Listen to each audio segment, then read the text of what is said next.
Hi YouTube family, welcome into the Confident Woman series. I have a few other installments of these which I will link below, but today we're going to be talking about how to be a confident woman even after a nasty breakup or a divorce from your significant other or your husband. And first off, I want to tell you that 100% this is my topic because I was in a marriage for 25 years that was really bad. But in the end, things went really south. What ended up happening was an absolute disaster. And in the midst of that, I felt like I was going to lose my whole entire life, my mind, my children, everything that I had built. I felt like I was losing all of a sudden. Not only did I lose my husband of 25 years, I lost my home, I lost my cars, I lost all the income that I had. I lost a lot of possessions because I sold a lot of the things that I had in order to keep my family going. I had not been in the workforce for 20 plus years, and so now I was having to be faced with that. In the midst of all of that, I actually also had a nervous breakdown. So there was a lot of loss. And I don't know if any of you know this or not, but when you go through a divorce is ranked number 2 next to losing someone close to you or losing a family member. So number 1 is death, number 2 is divorce. So that is huge if we're talking about how hard it is on our psyche, on our confidence, on who we are. And I was actually at the point where I had accepted that I needed to be done with that marriage and move on with my life, but I still seemed to mourn it every day, and I couldn't understand that until I went into therapy after my nervous breakdown. And what the therapist actually helped me to realize, because I went into him and I said, why do I cry every day? I wanted to be free. Why am I mourning this? Why do I feel this absolute sadness? And he said to me that the reason is because when you are young and you get married, you actually put all your eggs in a basket, and that basket is your marriage, and it is your partner. Your partner is holding the other side of the basket, you're holding one side, and all of your eggs go into that, which means all of your dreams go into that basket. Dreams of a happy family, dreams of children that are healthy, dreams of a good marriage, dreams of growing old together, all those things, being financially stable, all those things are in that basket. And when you get a divorce, the basket gets dropped and all the eggs get splattered. And guess what? You have to start over. And so it sometimes feels so overwhelming that you feel like you can't breathe. And I spent so much time there. So what I want to tell you is that I lived through it. I did okay. It was the hardest thing I've ever done, but I did okay. I don't really have any tips for you today. I just want to talk to you a little bit about my experience and some things that I maybe did wrong or some things that I maybe did right, and maybe be able to help you understand what you can continue to do and how you can move forward. First things first, don't give in to that feeling of despair. That feeling of despair will pull you into a hole and you will never want to do anything. If you have depression or you are having some serious negative thoughts, definitely look into getting some help somewhere from a healthcare professional, because lots of times we can't get over that kind of a loss without something to help us through, whether that be talk therapy or other kinds of therapy that you might need. It might also be getting on some antidepressants, some medication. I know that I've taken that. So it definitely needs to be addressed. Don't ignore it. You need to be your own best advocate where that is concerned, as far as your health is, for sure, and your mental health and your emotional health. Also, don't settle for the first medication that they give you. If it doesn't work, talk to them.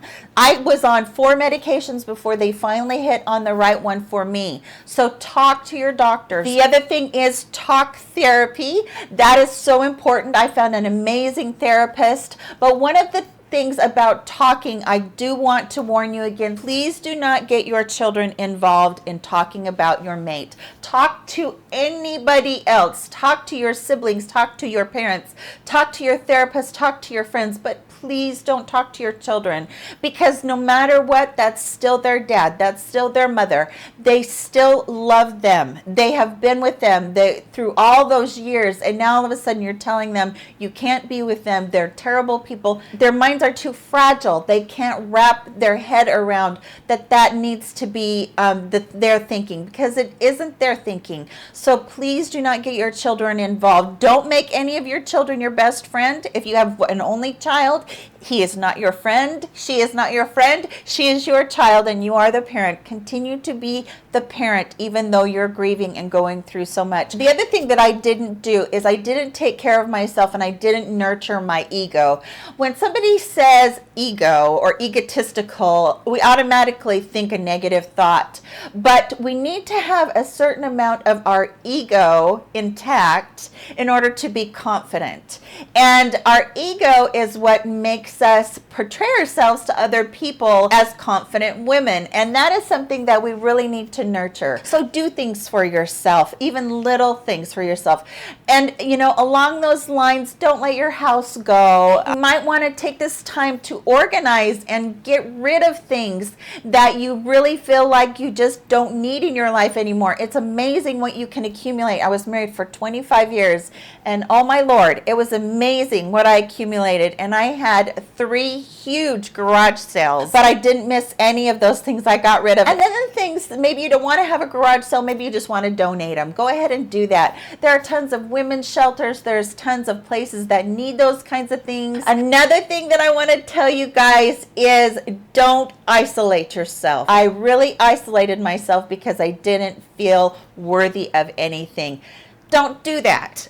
Don't stay away from people. Make sure that you go out and you have fun when you can, because you're dealing with so much, and divorce can take a long time. My divorce took 2.5 years, and if you're waiting for that divorce to be final before you start your life, you're going to have wasted a ton of time. And my suggestion to you is don't waste that time. So if your friends ask you to go out for coffee or drinks or a meal, just occasionally say, yep, I'm going to do it. Get in that bathroom, get yourself a shower, get yourself all dolled up, and feel good about yourself. And that is the number one thing about being a confident woman, is having that positive energy within yourself.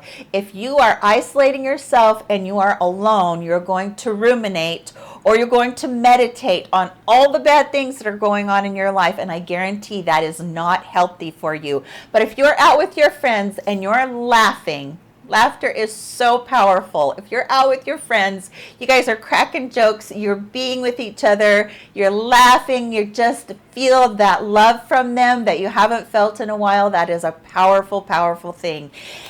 My last thing to you to say is, if you have been through a divorce and you have come through it and you look back on it, is there somebody in your life right now that is going through a divorce or a really hard time, and maybe you could help them?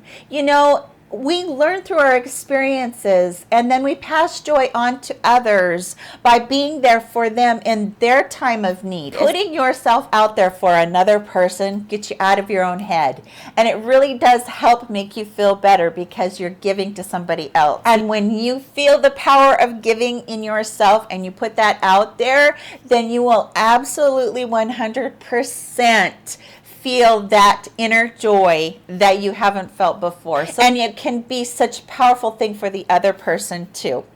I hope that you enjoyed this. There are so many topics that I would love to discuss with you guys. I really want to delve into how to regain that confident woman, how to boost up that confident woman inside of us and get back to our sexy side. You guys, I turned 50 this year, and I plan on being the sexiest 50-year-old alive. I really hope that doesn't offend any of you, but I do want to just build my confidence up. But is there issues that you guys want to hear from me? Let me know in the comment sections what you guys would like me to talk about too.